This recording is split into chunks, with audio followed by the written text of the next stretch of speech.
Morning, everyone.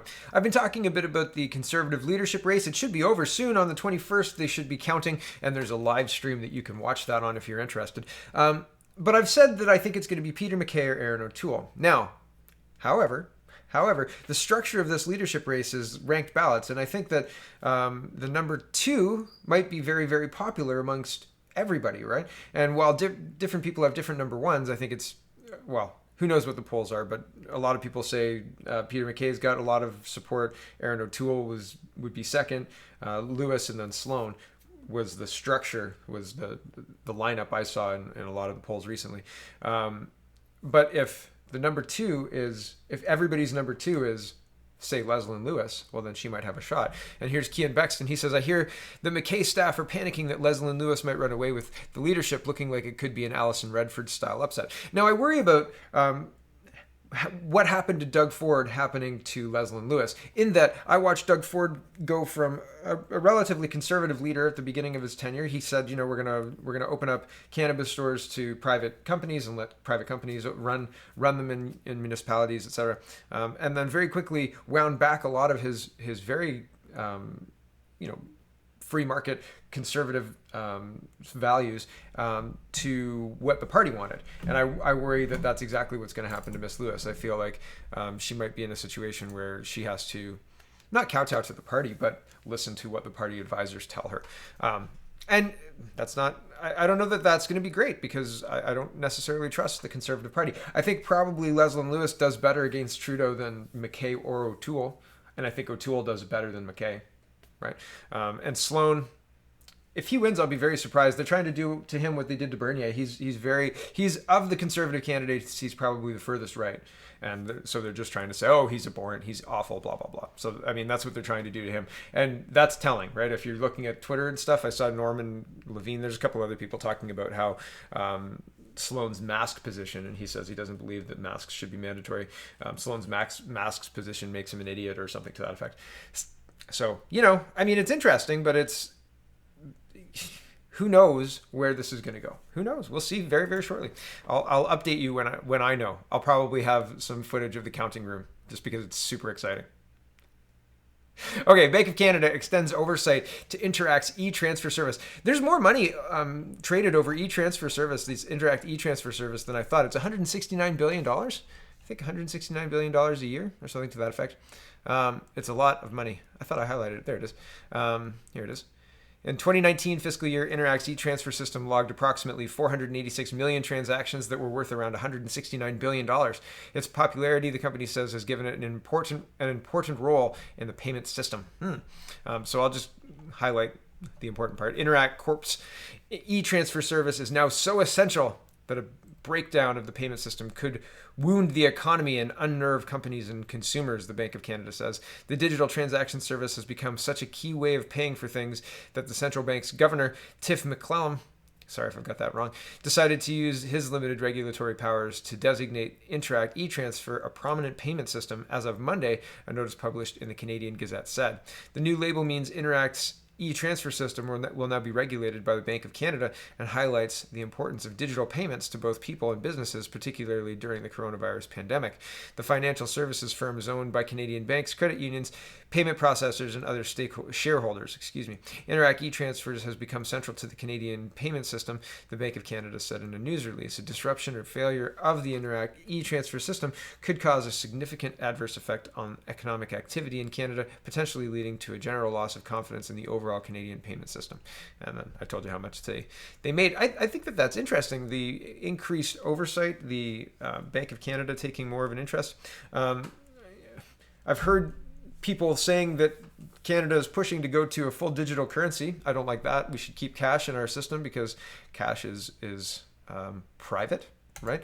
If you don't have, if all of your payments are through a digital currency, and say they don't want you to pay for that. They say no, you can't pay for goods in this sphere of whatever. Say alcohol or whatever, right? Like, I don't know.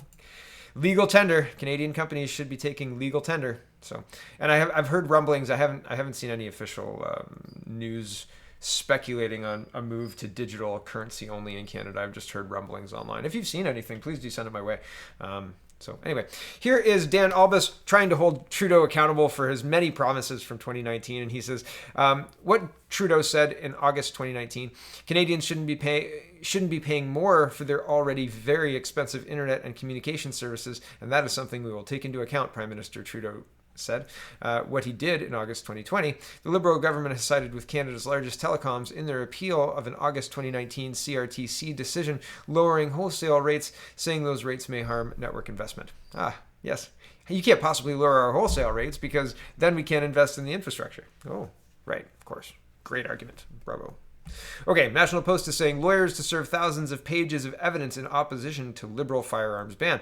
So they're saying that it's not, here it is. Legal representatives prepare to serve thousands of pages of evidence this week detailing their opposition to the Liberal government's firearms ban as lawsuits against the prohibition continue to mount.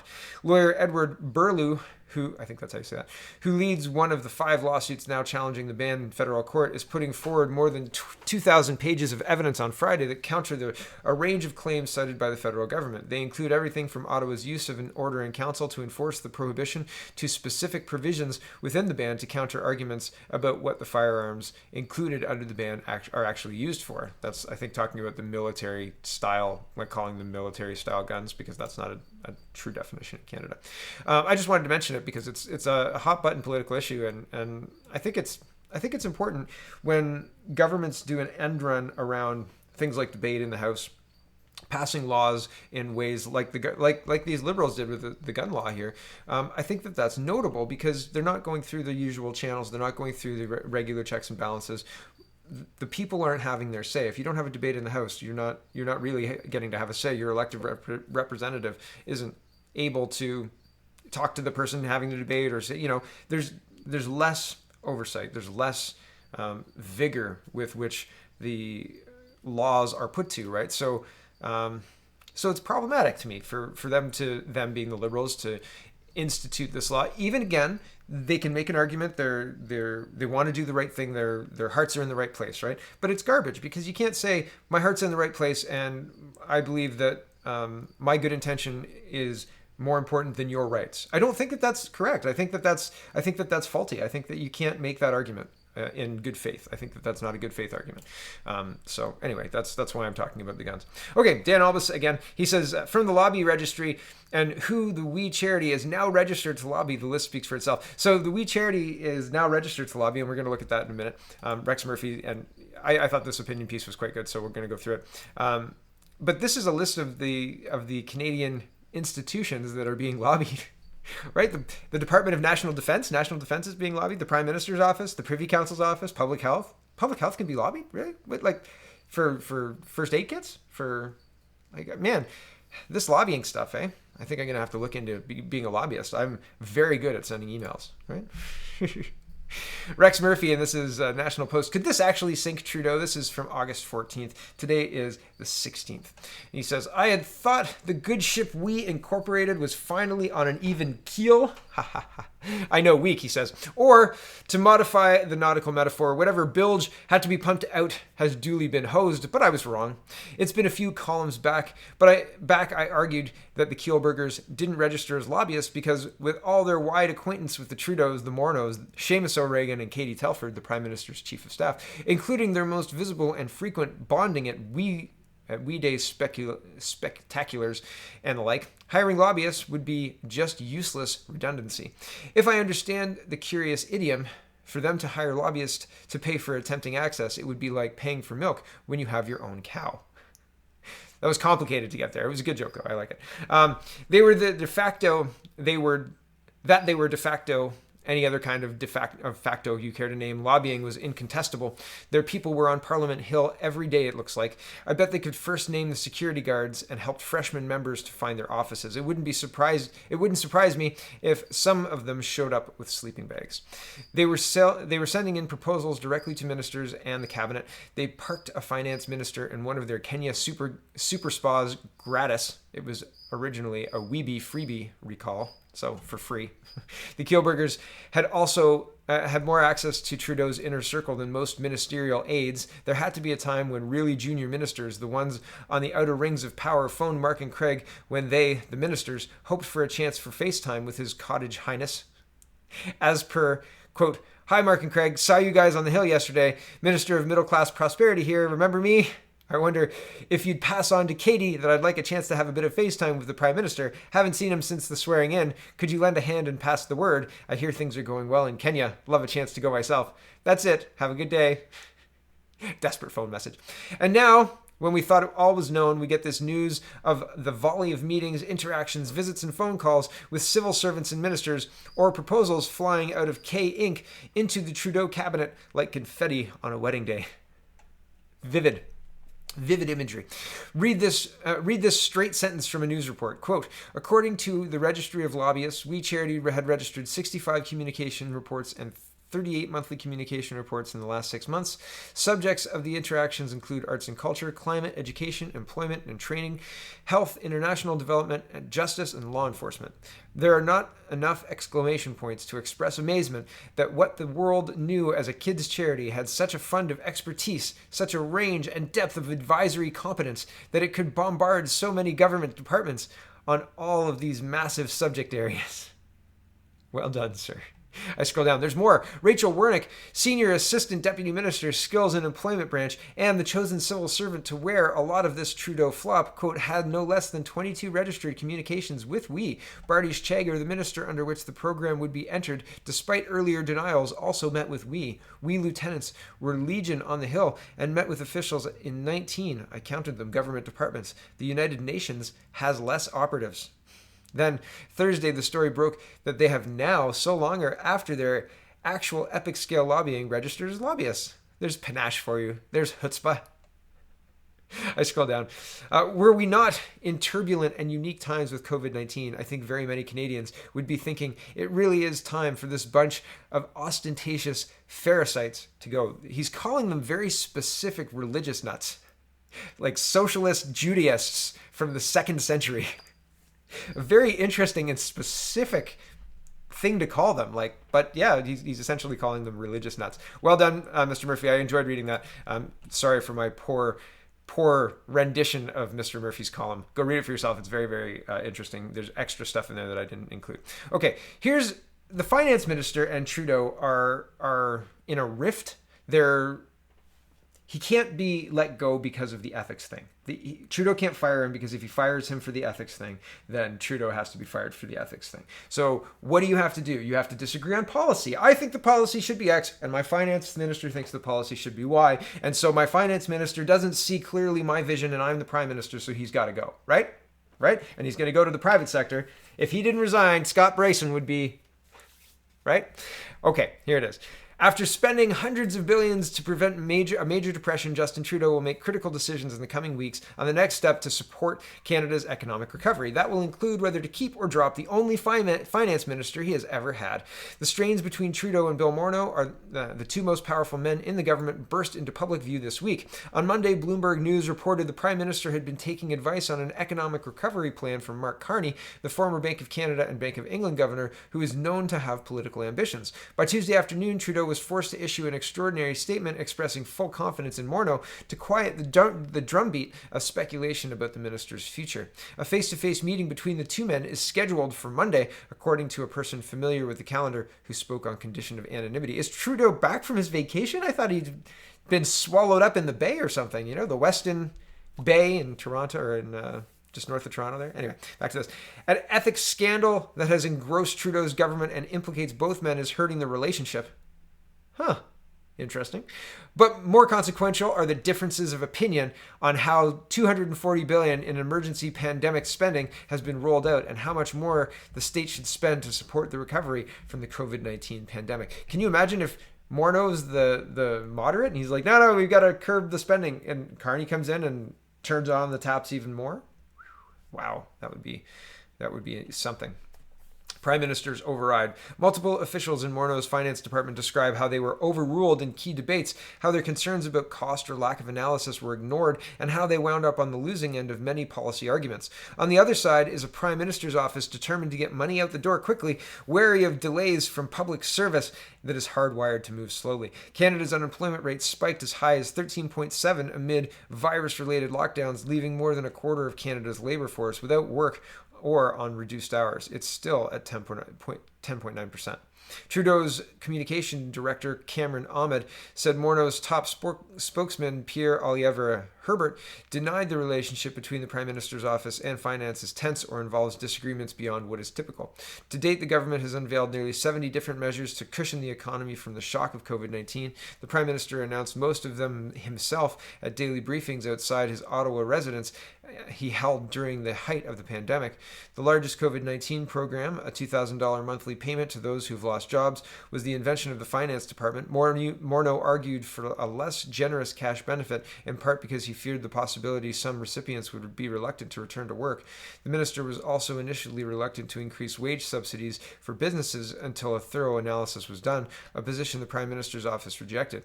The Prime Minister and Finance Minister also disagreed on how long to freeze employment insurance premiums, which are paid by workers and businesses to fund benefits for those out of work. Carney's sudden involvement caught Morneau by surprise, one insider said. It was an embarrassing development given the finance minister has struggled at times to get Trudeau on the phone himself. Now, be wary of anonymous sources. It could be bunk. It could just be stories, okay? But it's interesting. It's interesting to note. Somebody's wanting this to be published, right? This is in Bloomberg, so very interesting, okay? Officials close to Morneau also complained that the Prime Minister's office cares too much about polling instead of economic analysis. Another official downplayed the tensions but was dismayed by communication breakdown between Trudeau's office and the Finance Department. People in the Prime Minister's office say the assertions are inaccurate, citing how officials from the Finance Department and Prime Minister's office spoke daily. Now the question is how Trudeau will handle his most important cabinet post as his government prepares a new agenda for the fall. Some say that to set a new tone, Trudeau may have to find someone new to take the lead on an economic recovery plan. Carney is one possibility. Deputy Prime Minister Chrystia Freeland is another. Okay, why is Carney a possibility? He's not elected. He's not in the cabinet. And I believe that there has been precedent. People were talking about appointing Neshi, like one of the Western mayors, to represent the West in cabinet. So there is precedent for appointing a non-elected person into a cabinet position. But could you do that with the finance minister? Can you bring in a hand-picked unelected person to run finance? Can you claim an emergency power and say, well, because this emergency crisis is so crazy and we can't, and there's nobody else with the chops to do it. I mean, Deputy Prime Minister Freeland was a reporter. Like, does she have the chops to be the finance minister? I don't know. Who else would you get? Right? Who else is going to be, who can walk into the finance minister position? Really? Like, I have no idea. It's not like the Liberals are long in talent at this point in time, right? I mean, the entire political, across the entire political field in Canada, I feel we're talent deficient. It's full of social workers and like, it's not social workers and lawyers, right? Like, and that's not a great mix, because where's the math people? Are there a lot of finance people and high business people in cabinet? Maybe I need to go through the list a bit better, but I haven't seen a long list of people with the capability to take on being Canada's finance minister, and people saying, well, that's obviously the next person who's gonna, they're being groomed, they're being trained, whatever. I don't see anybody talking about anything like that about anybody in the Liberal ranks. So, and really anybody across the board. Pierre Poilievre. Sorry. Okay, back to this. There's broad consensus in the government that fiscal policy must be used to boost the economy and the public health scare dissipates, which could be years away. Years away? Everyone agrees money needs to be spent in shoring up the medical system and long-term care homes. And there's more to the story, but I'm moving on because I'm already long and I've still got more tabs to go. Okay, here's Pierre Poilievre, and he says, why the heck is government giving money to venture capitalists in the first place? True capitalists invest their own money, not taxpayers' money. And my dad was asking me what a VC does. I said, well, a VC just invests their money and they hope to win, right? And if they lose, then, the business fails and they lose $1 million. But if they win, then they get a lot of money, Yahtzee, and everybody wins because the company that otherwise wouldn't have been successful was successful. So, I mean, the government's picking winners and losers and giving money to venture capitalists that are connected to ministers. Wow. More scandals, right? And Poilievre goes through it. We're always told big government redistributes wealth from rich to poor, yet here again, working class taxpayers fund wealthy financial elites with friends in high places. In a state-run socialist economy, it is possible to get rich. You just need political connections to unlock the prestigious vault of the state. Yes, there's all sorts of money. Here's something. Yesterday I reported, or a couple of days ago I reported, that Nova Scotia at first didn't have mandatory masks in schools, and they changed directions and decided to go with mandatory masks from 4 to 12. Here's yesterday, Saskatchewan providing an additional $40 million to schools, delays start date for students. Now they're going back at the same time. My kids are going back on September 8th.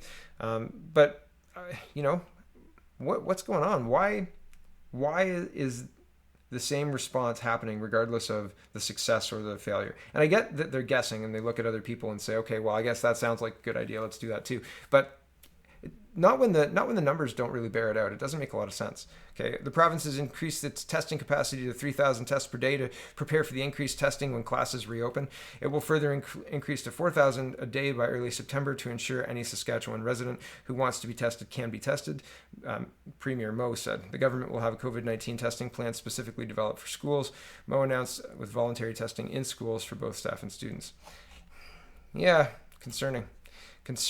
Here's UK, and this is David Curtin, and he's London Assembly member, Brexiteer, writer, speaker. Okay, he says, muzzle yourself or be punished. Boris Johnson, the Prime Minister of the United Kingdom, increases fines for not wearing a face mask to £3,200. That's roughly $6,000, despite the fact that the Wuhan virus has almost completely disappeared and everyone was told not to wear one in April during the pandemic peak. This is nonsensical and tyrannical. Yeah.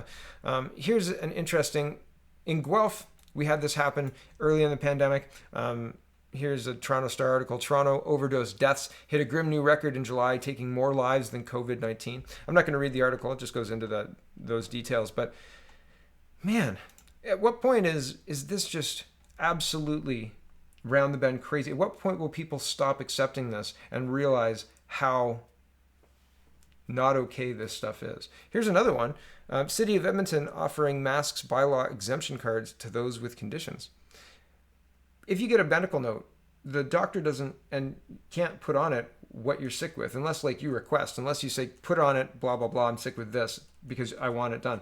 Usually they just say, blah is sick, and sign the doctor's note and stamp it, and that's that. Because your privacy trumps your employer's desire to know why you're sick, and your privacy trumps the business's right to know or desire to know why you're not wearing a mask. All you have to do is say, I'm exempt.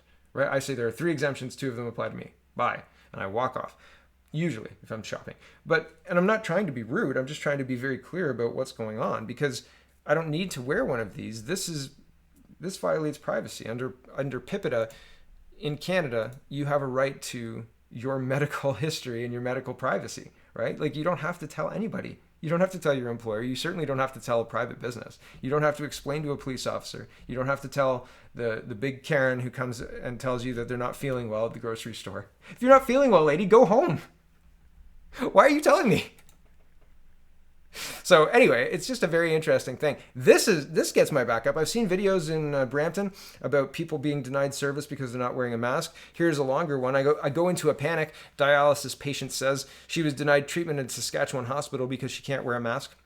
This is August 14th. This is ongoing. Like, this person still needs dialysis, and like, dialysis is a long time. You have to sit there, and she had a face covering, like a face shield that she was wearing, and everybody was okay with that. But then one of the managers changed, and that was that. And they said, no, you have to abide by the rules, and the rules say you have to wear a face mask.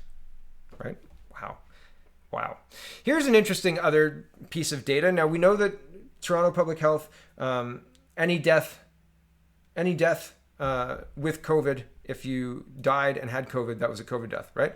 So, and that was tweeted out by Public Health. I'm not going to get the tweet right now, but it was. Here is, who is this? Post-Millennial reporting. Drop in Ontario cases due to Toronto data error had reported cases twice. According to CP24, the drop in Ontario coronavirus cases actually isn't a drop, but rather a data correction. Toronto Public Health had apparently been recording the cases twice. Now, this concerns me as well. They didn't call it COVID-19. They call it coronavirus. Coronavirus is a classification of virus, not COVID-19. They're very different. So that's concerning. Anyway, this means that our latest data of 33 cases within a 24-hour period appears to be much more in line with the reality of the situation. 79 cases had been reported on Monday and 115 on Sunday, but it seems that those figures were erroneous because they were counting cases twice. This is not the only data discrepancy that the post-millennial, the post-millennial, or Toronto Public Health, had to do a routine data cleanup on this tweet embedded below, for example, is clearly from July 29th. Perhaps even more interestingly, the over-reporting of cases appears to be an international phenomenon. The exact same adjustment of data were recently found to be necessary over in the UK. That's an interesting coincidence. Here is the Public Health Ontario, and their own document says reported deaths were inflated to assess the impact of potential underdetection of COVID-19 deaths. An inflation factor of 50% was chosen since on average several European countries reported underdetections of 50% in an analysis conducted by the New York Times. Our public health policy is being influenced and driven by the New York Times. Consider that. That's concerning, right? At the very least, it's concerning. Here's Winnipeg. Now, originally I added this article because a couple of Winnipeg restaurants were saying if you're from out of province, you have to have a negative COVID test to come into our restaurant. And if you don't have a negative COVID test, then you're not coming into our restaurant. And now they've changed tactics, or they've changed direction on that. Winnipeg restaurants retract protocol on coronavirus testing requirements from customers. So basically they made this idea and then they said, no, wait, that's a bad idea, and they stopped. But it's a bad idea. It's not good at all. Here's an update. Yesterday I talked about an IED, yesterday or the day before, I talked about an IED being exploded in Kitchener. I got some emails about it, and apparently there's a lot more to the story that's interwoven. These three events were apparently all connected, but I don't have the pieces of the puzzle, how they're all connected. Waterloo Regional Police tweeted out 3 significant investigations underway resulting in large police presence in Kitchener and Waterloo. Please avoid Union and Weber, King and Jackson, Frederick and Duke. And man, like I used to live down here. Like I used to work, and like I used to bring kids from St. Agatha into Kitchener, Waterloo, in this area. We go for ice cream and all sorts of other stuff.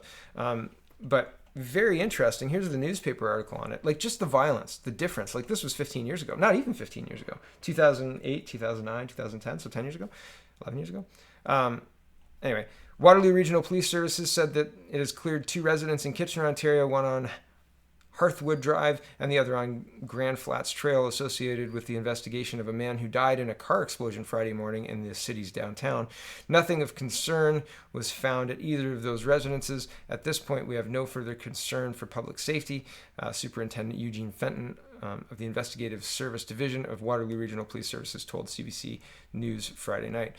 I scroll down. When asked about the identity of the man and the circumstances of the explosion and death, Fenton said perhaps the term victim or suspect are not appropriate. We believe the person deceased in the vehicle is responsible for the explosion. He said, I have no information on the motive. So yeah, there's lots of images, and wow, just a very unfortunate turn. And it's not just happening in Toronto. And so pay attention. Keep looking around, seeing what's happening, because is this what you voted Trudeau in for? Is this the kind of peace and prosperity that you were hoping for under Trudeau? Because this is what we're getting, and it's spreading. It's not slowing down. It's not stopping. It's increasing in intensity and happening more often. And so, what can we do about it? Well, looks like Trudeau's going to change his finance minister. Policy differences. Sure. Thanks for watching, everybody. Check out CanadaPoly.com. Check out CanadaReport.co, and have a wonderful, wonderful